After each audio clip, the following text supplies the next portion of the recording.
So we've got a lot of information today, and we also have a lot of information thrown at us every day. And as part of that, we need to, I guess, take a step back and have a look at how we actually consume some of that, or how we can keep moving, because it's so easy to get overwhelmed with all this type of information that we get.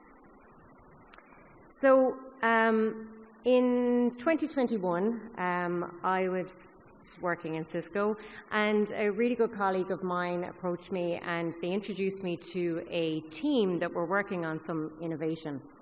And they were working on what was the next generation of collaboration. So I'm not sure if any of you recognize this image behind me. Does anyone want to take a guess? Star Wars, yes, very good. So this is the Star Wars Jedi Council, and their goal was, it was kind of, I guess, blue sky thinking of how do we get to a collaboration era of the Jedi Council. So you have people in person, but you also have people remote, but they feel like they're in person, so a distance zero type experience. So as part of that, I was talking to this team, and they asked me to join the team. I was very honored to join this team, to take it to the next level and to see what we could do around that. And as I mentioned, this was 2021. So we were all embracing the video technology, but people were getting a little bit, is there anything else? Is there anything else we can do? Can we make ourselves feel more present? Can we bring the human into it a bit more? So this was about accelerating that as fast as possible and getting some momentum. So as part of that, I guess we had to kind of take a step back, and at all stages with innovation, it starts with a blank canvas. So I was fortunate when I joined this team that they didn't have a blank canvas. They had started some of it already. But for me, what they did was actually teach me about how to maintain innovation momentum as part of working with this team. So the hardest part really is getting started, getting the hook. And then the next part of it is, once you've started, that's not the end of it. It really is about moving forward and how to ensure that you keep the team that are working on this fully engaged and driving very fast-paced as a result.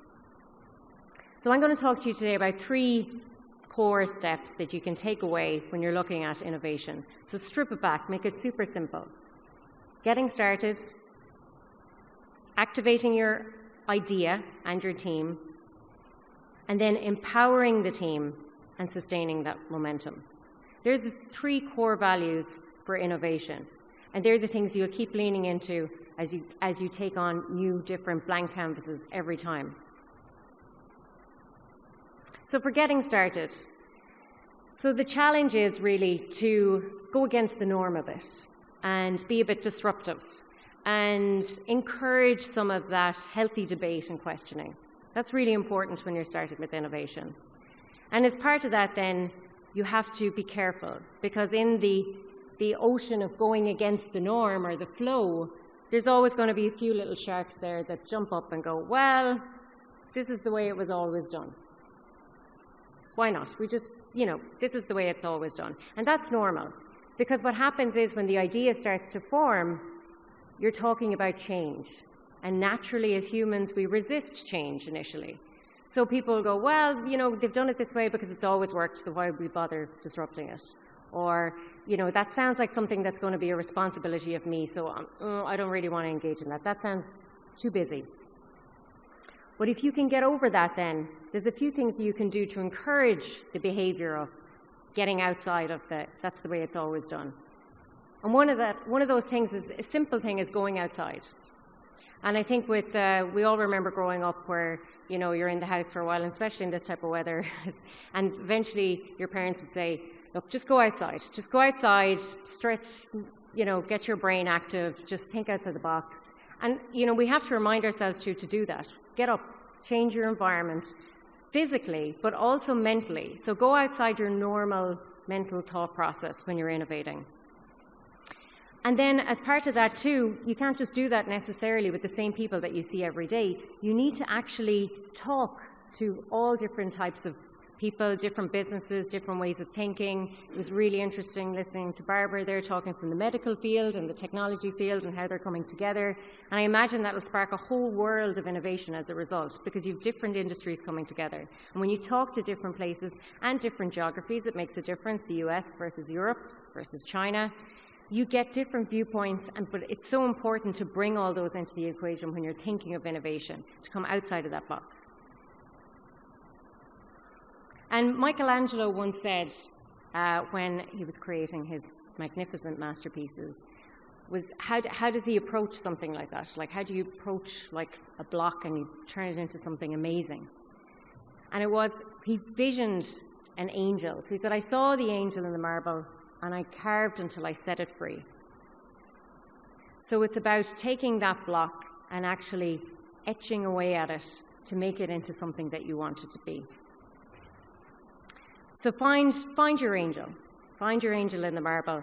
And as you pick away at each piece of that, you will get a piece of knowledge. As you talk to those people, as you stretch your mind, you'll get a few pieces to the puzzle. And you will start to unlock what you're looking for. And again, momentum. And it's about embracing that exploration phase and ensuring that that keeps you motivated as you go. And then as you combine those unique experiences, you go back to that childhood mentality. And I think we've all been there at some stage where you are having a conversation with a child and they'll say, why? Why are we going here? Why are we doing this? Why did you say it that way? And sometimes you're kind of going, okay, and answering the question. And then sometimes you go, oh, it's actually a really good question. I never thought about it that way. We just always do it. I don't know why we always do it this way, but we just always do it. So you can get back into that mentality of asking why all the time. And it's relentless why. And then you're gone on to the next stage of activating your idea and your team. So you have to be really ruthless. So you have your idea now, you know what you're doing, you've done all the whys, but you've loads of information in front of you. Now you have to activate that idea. You have to strip it back, and I mean really ruthless, and it's one of the hardest things to do. And then you've got to get it down to your kind of minimum viable product or your minimum viable opportunity or offer. And as part of that, then, you have to make it super simple to explain. So you've been working on this as a team, and everyone gets it within the team, but actually, if you want to bring your idea and your innovation to the next level, you have to make it really simple for anyone to understand. So now you're on to the stage where you're going to plan. You're going to take your plan and you're going to pitch it. So there's never one plan. It's going to be a moving plan. You've got to get really comfortable about that. You don't just sit down and make your deck and say, okay, my innovation's here, I have my plan, I'm ready to go. This plan, I will tell you from experience, will change continuously. So if you go into it with the mindset of like, this is the plan today, and this is what works, keep that flow going and knowing that there won't be a final plan and you'll have to actually change it as you go along the way. And get comfortable with that. And then it's on to the art of persuasion. So your plan and your view, and I could give it to one person in the room and I could give it to another person in the room and they'll get two different views. You have to know your audience. You have to be the chameleon of their world and understand what's important to them. So to get your plan from an innovation stage to actually get budget and funding and people, make sure that your plan adapts to the audience that you're pitching to. Make it really easy for them to say yes. And then also, they can say yes, but in their mind they say, yes, we can do that in 6-12 months' time, or we'll do it in the next round of budget. You also have to take into account the timing that you want it done. So the easy for them to say yes, and then easy for them to understand that now is the time of action. And for us, with our collaboration technology, in COVID, now was the time that they had to move with it. And then once you get there, you're looking back in towards your team and you're saying, okay, we got the funding, we got the go, what do we do now? We have to keep the energy going. We have to ensure that we are keeping the momentum. And there's a really good quote, and I really like from Simon Sinek, and it's better to have a great team than a team of greats. And one example that I can sometimes refer to is, I guess you could look at a lot of soccer teams today. There are soccer teams, people don't understand why they just haven't got that trophy yet. And they have plenty of the greats, and they have all the budget in the world, and they still don't win the trophy. because maybe some of the egos are getting in the way, and that trips up the whole team. So sometimes it's important to get the people right from the start that you know are in it from a team mind perspective, and they're team players and they're willing to feed off each other and teach each other and embrace all of that. So as part of getting that right at the start, do some really good careful selection and get your diversity in from the start.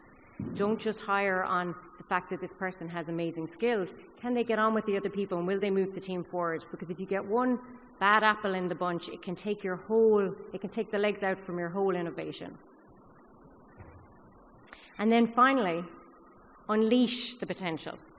So let them go. Let each person within that team find their angel and give them that opportunity. But also, so importantly, because, I mean, life is short, have fun. It's so important to have fun in that process. And one thing that on the team that I was working on, they used to have something simple like cake on Tuesday. So every Tuesday when we got to the team meeting, they'd spin the wheel and somebody'd win a cake. It was so simple, but it just brought it back to the basics. That's just one example. But keep it fun. And just to finish then on the story of the innovation that I was talking about in our Jedi Council mission. When I joined, we started off, it was a 10-camera array device. It was a prototype. It didn't look anything like a Cisco device, and it had 2 AR headsets that it worked with. And then we brought it to the next level where we gave it a screen, because people said, actually, we got the feedback, we want a 2D and a 3D version of this. And then we integrated it into some of our back-end technology. And then it went on to actually becoming a much more robust system, and there was less rendering on the device, or on the cloud, and more on the device, and was making it faster, and we won some awards. And we thought, oh, this is it, we've got there, we've finished. But actually, when we went to the next level, we didn't actually end up selling this one. We sold this one, which was just released this year. And this is called Cisco Spatial Meetings on the Apple Vision Pro. So it turns out that the headset industry changed, but we kept the momentum going. That didn't matter to us. We weren't in the headset business. And then we kept on our capture side, and instead of a 12-camera array we actually went back to a 2, because a smaller form factor seemed to fit at the time. And we're still evolving this piece of technology today. They were still going with the momentum, which is really exciting. And I just want to leave you with one last thing, which is a takeaway. So Cake on Tuesday actually turned into a book. And there's a 25, I guess, a more deeper look into how to innovate. And there's a story about how we came about this. And my colleague, Elizabeth Bianic, wrote this book. But this is a really nice read on how to innovate with fun and enjoy the experience as part of the process. Thank you for your time.